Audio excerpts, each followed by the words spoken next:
Assalamualaikum warahmatullahi wabarakatuh. Di sini kami kelompok 8 yang beranggotakan saya sendiri Aurora Sekar Giaten Sapriono, kemudian ada teman saya Rudi Adian, Sabirin dan juga Wilda Puspitayu. Di sini kami akan membahas tentang produk-produk aktivitas ilmiah.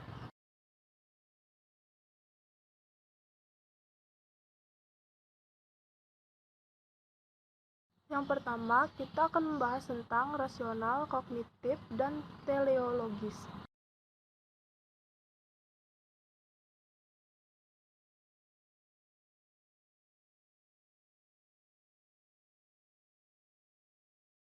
Rasional. Sumber pengetahuan manusia itu adalah rasio. Rasio itu ada pada subjek, maka asal pengetahuan harus dicari pada subjek. Rasio itu berpikir. Berpikir inilah yang membentuk pengetahuan. Karena hanya manusia yang berpikirlah yang memiliki pengetahuan. Berdasarkan pengetahuan inilah manusia berbuat dan menentukan tindakannya. Berbeda pengetahuan, maka akan berbeda pula laku, perbuatan, dan tindakannya. Tumbuhan dan binatang tidak berpikir, maka mereka tidak berpengetahuan.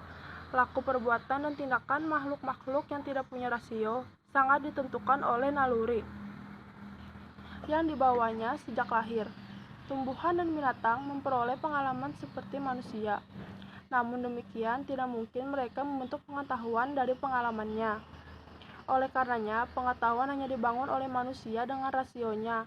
Rasional harus bersifat logis dan kritis. Logis adalah proses penggunaan penalaran secara konsisten untuk mengambil sebuah kesimpulan. Chapman dan Marbun 2014. Hal ini sejalan dengan Hadi 2004 yang menyatakan berpikir logis merupakan cara berpikir yang runtut, masuk akal, dan berdasarkan fakta-fakta objektif tertentu. Sedangkan kritis menurut Duron 2006 bahwa berpikir kritis dapat diartikan sebagai kemampuan untuk menganalisis dan mengevaluasi informasi. Sedangkan Paul dan Elder 2006 mendefinisikan berpikir kritis sebagai seni berpikir untuk menganalisis dan mengevaluasi terlebih dahulu sesuai dengan pandangannya. Lain halnya dengan Hendriana et al. 2017 mendefinisikan berpikir kritis sebagai proses yang sistematis, sehingga memungkinkan seseorang untuk merumuskan dan mengevaluasi keyakinan dan pendapatnya sendiri. Dari pendapat yang telah dipaparkan di atas, dapat ditarik simpulan bahwa berpikir kritis adalah sebuah kegiatan berpikir secara sistematis untuk menganalisis dan mengevaluasi suatu permasalahan yang dihadapi sesuai dengan keyakinan dan pendapat mereka sendiri. Kognitif. Apabila dilihat dari peristilahan yang sering ditukar pakaikan, maka pada dasarnya istilah intelek sama pengertiannya dengan istilah kognisi. Pada pembahasan berikutnya, kedua istilah tersebut akan digunakan secara bergantian sesuai dengan konteks kalimatnya dan pendapat para ahli yang mendefinisikan hal tersebut. Kognisi berhubungan dengan intelijensi. Kognisi lebih bersifat pasif atau statis yang merupakan potensi atau daya untuk memahami sesuatu. Sedangkan intelijensi lebih bersifat aktif yang merupakan aktualisasi atau perwujudan dari daya atau potensi tersebut yang berupa aktivitas atau perilaku. Potensi kognitif ditentukan pada saat masa konsepsi, yaitu pertemuan antara sel sperma dan sel telur. Namun, terwujud atau tidaknya potensi kognitif tergantung dari lingkungan dan kesempatan yang diberikan. Potensi kognitif dibawa sejak lahir atau merupakan faktor keturunan yang akan menentukan batas perkembangan tingkat intelijensi, batas maksimal. Kognisi adalah suatu proses berpikir, yaitu kemampuan individu untuk menghubungkan, menilai, dan mempertimbangkan suatu kejadian atau peristiwa. Proses kognisi berhubungan dengan tingkat kecerdasan, intelijensi, yang mencirikan seseorang dengan berbagai minat terutama ditujukan kepada ide-ide dan belajar. Setiap individu berpikir menggunakan inteleknya. Kemampuan intelijensilah yang menentukan cepat tidaknya atau terselesaikan tidaknya suatu masalah yang sedang dihadapi. Kecerdasan merupakan kemampuan mental tertinggi yang dimiliki oleh manusia. Tingkat kecerdasan dapat membantu seseorang dalam menghadapi berbagai permasalahan yang muncul dalam kehidupan. Kecerdasan sudah dimiliki manusia sejak lahir dan terus-menerus dapat dikembangkan hingga dewasa. Pengembangan kecerdasan akan lebih baik jika dilakukan sedini mungkin sejak anak dilahirkan melalui pemberian stimulasi pada kelima panca inderanya. William Stern menyatakan bahwa pengembangan kecerdasan anak dimulai sejak janin. Sejak kelahirannya, dan anak memiliki lebih dari satu potensi yang secara holistik mengacu pada satu arah tertentu. Monks, Knowers, dan Haditono 1999. Pamela Minette mendefinisikan perkembangan intelektual sama dengan perkembangan mental, sedangkan perkembangan kognitif adalah perkembangan pikiran. Pikiran adalah bagian dari proses yang terjadi dalam otak. Pikiran digunakan untuk mengenali, memberi alasan rasional, mengatasi, dan memahami kesempatan penting. Teleologis. Teleologis adalah suatu konsep bahwa segala sesuatu ada arah dan tujuan. Misalnya mata untuk melihat, telinga untuk mendengar. Karena segala sesuatu memiliki tujuan, itu berarti seluruh realitas tidak terjadi dengan sendirinya, melainkan dijadikan oleh yang mengatur tujuan tersebut. Pengatur tujuan itu adalah Tuhan. Jika kita kaitkan dengan aktivitas ilmiah, artinya dalam melakukan suatu kegiatan ilmiah harus didasari pada tujuan untuk apa aktivitas tersebut dilakukan. Bila mana kita sudah tahu tujuan yang akan kita lakukan, maka produk hasil dari aktivitas tersebut akan bermanfaat di dalam masyarakat. Assalamualaikum warahmatullahi wabarakatuh. Perkenalkan, saya Rudi Ardian. Saya akan menjelaskan tentang materi, objek, dan sasaran aktivitas ilmiah. Baik, saya akan mulai. Setiap kegiatan berpikir merupakan suatu kegiatan memikirkan suatu hal yang merupakan bahan atau objek pemikiran, objek material. Kegiatan berpikir ilmiah bukan kegiatan berpikir melamun, yaitu pemikiran yang melayang-layang tanpa adanya suatu hal yang tetap, jelas dan tegas menjadi bahan pemikirannya. Kegiatan berpikir ilmiah merupakan kegiatan berpikir objektif, yaitu kegiatan berpikir yang terarah pada suatu hal yang menjadi bahan atau objek pemikirannya. Adapun hal-hal yang dapat menjadi bahan atau objek pemikiran kegiatan ilmiah adalah seluruh alam semesta seisinya dengan segala aktivitas sejauh dapat diamati, secara langsung atau tidak langsung, menggunakan cara atau sarana lain, serta dapat diukur.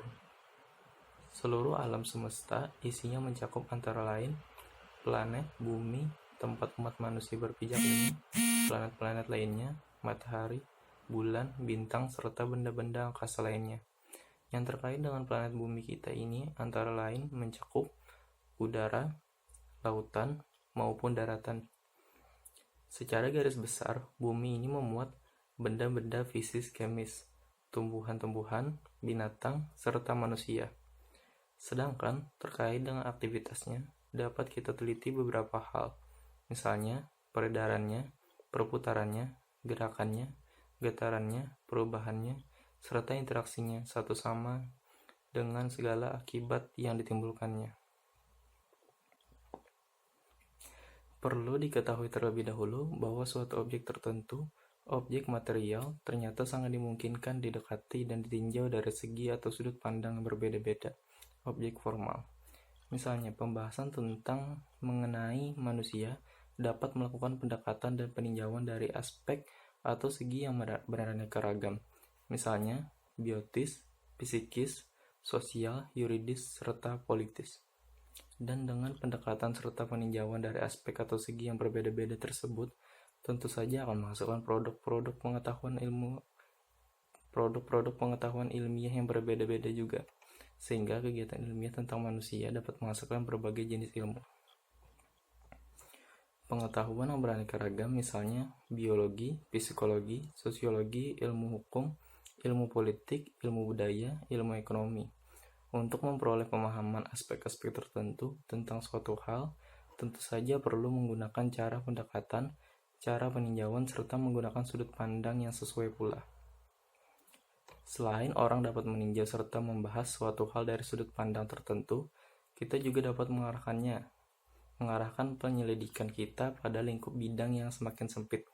Semakin khusus, perlu diketahui bahwa kemampuan manusia untuk mengobservasi dan berpikir itu terbatas, sehingga dalam melakukan suatu kegiatan ilmiah, manusia perlu membatasi lingkup-lingkup hal yang diteliti dan dipikirkannya, dan bahkan agar dapat mengamati serta memikirkannya secara lebih teliti, lebih rinci, serta lebih mendalam. Perlu penelitian dan pemikiran yang semakin fokus, semakin spesifik, khusus, dan dengan demikian dimungkinkan terjadinya suatu arah spesifikasi atau spesialisasi dalam usaha memikirkan serta menyelidiki suatu hal. Misalnya, pembahasan tentang manusia dari aspek biotisnya dapat memilih lingkup bidang yang semakin sempit dari peninjauan seluruh organ tubuh manusia, kemudian hanya memberikan perhatian secara khusus pada organ-organ yang berhubungan dengan proses metabolisme. Dan lebih lanjut, orang secara semakin khusus memilih untuk meneliti dan mendalami fungsi hati dalam proses metabolisme. Bidang khusus yang telah dipilih berdasar sudut pandang tertentu merupakan hal yang secara persis merupakan fokus sasaran dari kegiatan ilmiah yang diusahakannya. Dengan demikian, semakin jelaslah lingkup serta batasan bidang dibahasnya atau dikajinya. Segala perhatian serta penyelidikan ilmiah tentu saja diarahkan pada fokus sasaran tersebut. Berhubung alat teknologi semakin maju dan semakin mampu membantu manusia untuk menguak objek yang diselidikinya, sehingga dimungkinkan muncul berbagai macam objek yang tadinya belum dapat ditangkap pengamatan manusia.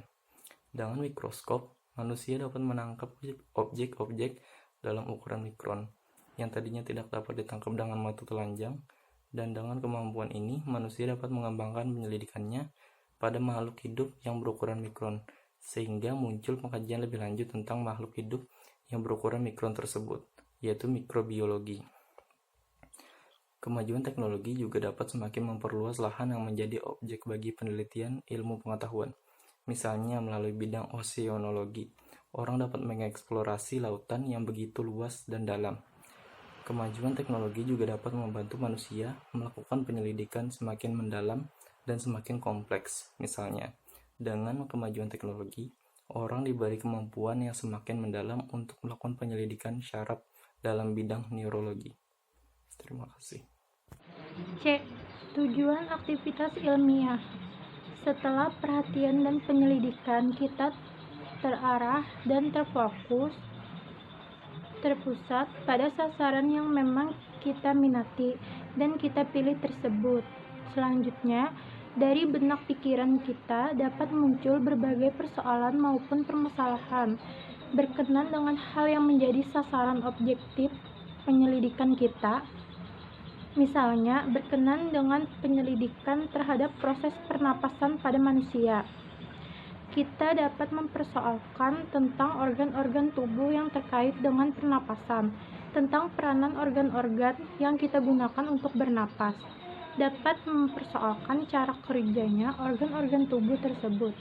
Dapat mempersoalkan unsur yang diambil dan unsur yang dikeluarkan dalam proses pernapasan.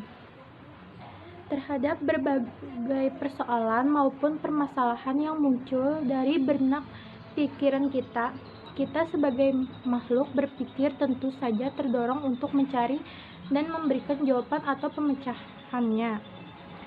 Kita terdorong untuk menghasilkan jawaban atau pemecahan yang dapat diandalkan. Mencari jawaban terhadap persoalan atau pertanyaan sebenarnya mencari penjelasan. Mencari keterangan, persoalan atau pertanyaan akan muncul pada saat menghadapi hal-hal atau gejala-gejala yang mengherankan, yang belum dapat diterima dalam akal pikir. Hal-hal atau gejala-gejala tersebut dirasa belum terungkap keseluruhannya secara penuh, masih gelap, masih kabur, terasa masih ada yang menutupinya. Maka agar hal-hal atau gejala-gejala tersebut nampak keseluruhannya secara lengkap dan jelas, perlu adanya usaha untuk memberi penerangan atau penjelasan dengan menguak tabir rahasia yang mungkin masih menyelimuti, menguak kabut yang mungkin masih mengaburkan pemahaman. Dan setelah adanya penjelasan atau keterangan yang merupakan jawaban terhadap pertanyaan yang pada intinya memang membutuhkan penerangan atau penjelasan, diharapkan orang dapat menerima hal-hal tersebut. Gejala-gejala di akal pikirannya sebagai yang tidak aneh atau asing lagi, tetapi sebagai yang sesungguhnya, dirasa sebagai yang wajar dan dapat diterima akal dalam realitas kehidupan sehari-hari.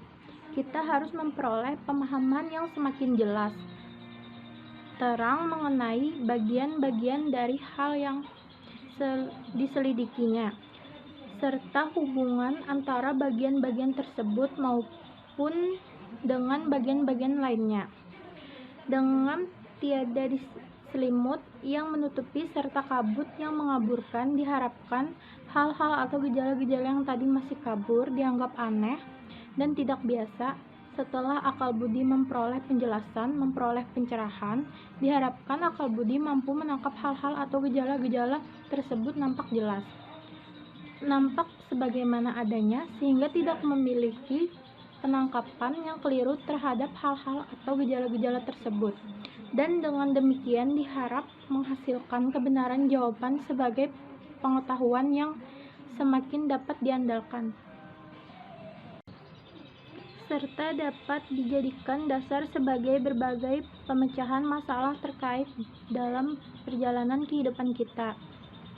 Dan dalam perkembangan selanjutnya, tentu saja kita juga terdorong untuk memperoleh penjelasan semakin mendalam, serta semakin meluas dalam kaitannya dengan yang lain-lainnya, sehingga alam semesta serta kehidupan yang tadinya masih tertutup, masih gelap, masih remang-remang, serta tidak jelas bagian-bagiannya yang berada di dalamnya, juga tidak jelas hubungannya satu sama lain. Diharap kita semakin dapat menguak rahasia alam semesta dan kehidupan ini, serta memperoleh kejelasan tentang isi atau bagian-bagian dari alam semesta dan kehidupan ini, serta semakin memperoleh kejelasan tentang hubungan-hubungannya satu sama lain dengan pemahaman yang semakin jelas, semakin mendalam, dan semakin luas, serta semakin memiliki kebenaran yang dapat diandalkan. Kita berharap dapat menjawab sebagai persoalan serta mengatasi atau memecahkan berbagai masalah yang kita hadapi. Dan dengan kemampuan mengatasi berbagai masalah yang ada, tentu saja itu berarti kita semakin mampu mengatasi berbagai rintangan atau hambatan untuk dapat mengelola alam semesta dan seisinya ini demi kepentingan hidup kita. 4. Macam-macam hasil produk ilmiah.